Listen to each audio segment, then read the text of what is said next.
back at Investor Town Hall's headquarters in San Diego, California. I'm your host, Daniel Wong. On today's program, we have SAKL Lunch Productions, ticker symbol SAKL on the OTC markets, and we have CEO Richard Surber on the show.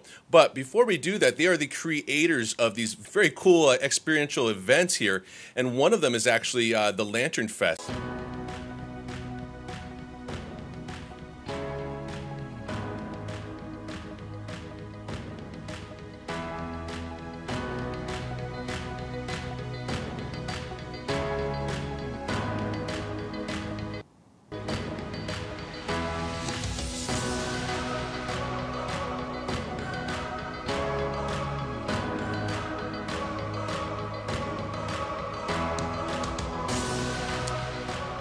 Richard, thanks so much for having you back on the show. It's been a while since we last talked with you here, and wanted you to give us an overview since the last time we talked about what SAKL Lunch Productions has been up to.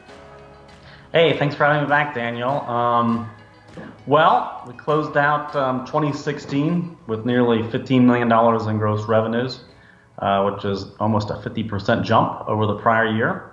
And 2017, we've been spending a lot of time refining the model, essentially, and we're shifting a lot of our efforts to the event that you just showed, the Lantern Fest, because of the tremendous margins and the ability to attract, sometimes as many as 10 times more participants at the Lantern Fest than some of our other great events. So lots of focus on the Lantern Fest. Definitely seeing a lot of growth since the last time we had you on the show. So congratulations on all the recent success there. It really looks like the events are taking off. They are. I mean, on the Lantern Fest, from 2015 to 2016, we nearly doubled top line revenues. I think Lantern Fest showed up about $4.5 million in gross revenues in 2016. With just under $1.5 million in net profit. And so far this year, it looks like, we could as much as double the top line revenues for this single event. I think a good example of some of the successes of those refinements in action is the Salt Lake City event that we just held. We doubled the amount of participants in a single night. Matter of fact, we oversold it just a little bit. We're seeing similar results with some of the other major venues as well. Definitely, and we're definitely going to get much further into that. But before we start talking about more of these events, because I know you have a lot to share, and we just had the press release come out today, let's talk about you completing the 2015-2016 audits on your way to becoming fully reporting. When do you expect that to happen for you? We're looking at the end of June to have that registration statement filed. We actually we've paid for the 2014 and 2015 audits, completed those, which were very challenging as a result of doing the Springbok acquisition because we were auditing 2 years worth of financial statements for entities that we didn't have control over. We just finished up the 2016 audit. The only component that is left with regard to being able to file that registration statement is reviewing the first quarter numbers for 2017. And we are on track to wrap those up, hopefully within the next couple of weeks. So that's the reason why I'm planning on being able to file that Form 10 by the end of June. So we should be a fully reporting company at that point in time, which is very exciting because it's going to allow a lot of other people in the retail investing community to be able to take a closer look at SAKL Lunch Productions coming into 2017. Definitely, and I'm glad you made that comment there. I mean, becoming fully reporting, I know it can be difficult to do, paying for the audits and whatnot, but people really look for those companies that are audited so they can trust and have a little bit more transparency and credibility with your business. So happy to hear you're doing that. Yeah, we are ecstatic for most of the process. It has been a very challenging process, but we've done it pretty much. So. Well, now let's talk about the press release today. It's talking about you're really going to ramp up these events. You've got 20 additional events or venues for 2017 coming up. Tell us a little bit about those venues, what you're targeting. I know Lantern Fest is a big moneymaker for you. Kind of launch us into that. Yeah, I mean, Lantern Fest again, is the focus. So we're looking at, which I'm not at liberty to disclose uh, which venue it is at this point, but it's in the California market, which is very unique, and the population base is massive there, and there's a lot of pent-up demand. And my belief is that this venue, over the course of a couple of nights, we'll be able to gross probably in excess of the $1 million mark. So that one venue, we could do as many as 3 days in a row there, and we consider every night basically its own separate event when we're dealing with Lantern Fest.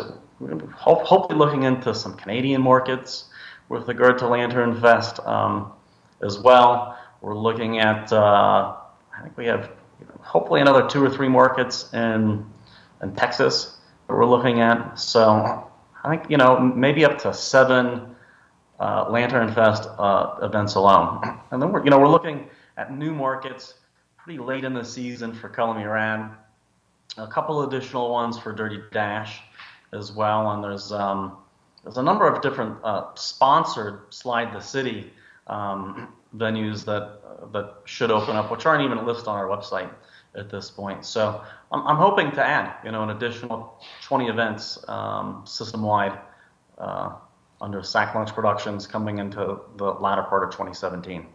Well, those are solid numbers, and great to hear you're ramping up the events there. What I wanted to talk about, too, is you're ramping up the marketing efforts. You mentioned digital ad spend. Tell us about how you market and really attract these participants to these events. Well, 90% of our advertising budget is done through digital ads. And what I mean by digital ads, that means, Google AdWords, Facebook, Instagram, Snapchat, bring in some of these connectors and people that have massive followings on their blogs and things of that sort. So, back in the old days, I think newspapers and television and those mediums were how people advertise. But if you asked a person, well, who can you confirm who actually saw your ad, and how many sales were you able to glean off of those ads? You'd be hard pressed for anybody to really tell you. The digital ad strategy. We can geo-target exactly where these ads are going to hit. We know the age of all the people they're going to. We know the income. We know the interest, and through a tracking situation, we know exactly how many sales are occurring as a result of those ads. So on the Lantern Fest, the ad spend return on some of the digital ad campaigns is as much as 1,300%. So it's a very effective method for getting the word out with regard to our events. And that's the reason why we focus. Probably 90% of the budget's on the digital ad spend. And the whole model this year is really looking at being able to scale the model utilizing the digital ad spend tool. So, and like I mentioned earlier, we're seeing some great successes as a result of that. The proof is that we've doubled participation rates in same venue events year over 2016 at this point. So the Salt Lake and a couple other ones that are on the verge of occurring. I think that's a very important point you make. The way social media is now, and especially with these types of events, that type of marketing is, I can't imagine how effective that is for you. You mentioned 1,300%. That's unheard of in the more traditional methods of outreach. So, it's great to hear you're targeting those areas and really shifting your marketing to what's most effective, especially for cost spend as well. Yeah, so when you're able to scale these events as well, and what happens is your profit margin, it improves almost exponentially. The more participants you're able to bring along, right? Because when you're leasing out a venue, that's a large relative. Actually, in relative terms, depending on how many people attend, it could be a relatively small expense or a relatively large expense. But once you kind of hit that break-even point, every participant after that is basically gravy as far as the profit margins go. So the profit margins on an event where you can bring in 16,000 or 10,000 or 20,000 participants is it's very impressive. We'll just put it that way.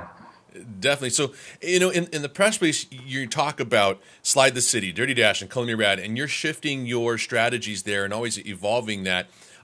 Tell us a little bit about those new strategies you're coming, kind of introducing to the market. Well, last year I think the focus was predominantly on Slide the City. I think between franchised and corporately held events, I think we did well over 50.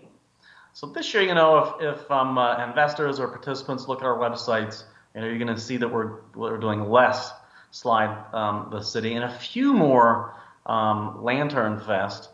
With the strategy is really focusing on those markets where we can scale up. So what I mean by that is we're looking at venues that can host. In some instances, up to 25,000 participants in a single night.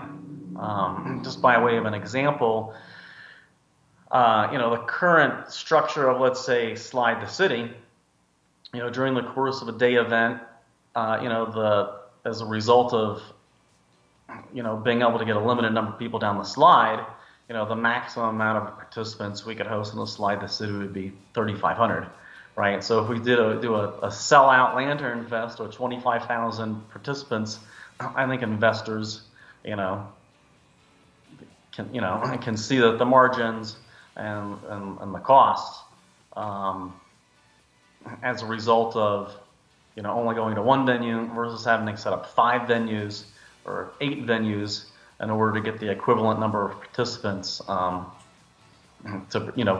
to participate when you're looking at the difference between a Slide the City versus a Lantern Fest. So, of course, you're targeting those higher margin events there, and it's because driving revenue, and of course you're talking about gravy and revenue. That's what investors like to hear. So, but let's talk about some of these upcoming events here to kind of wrap things up.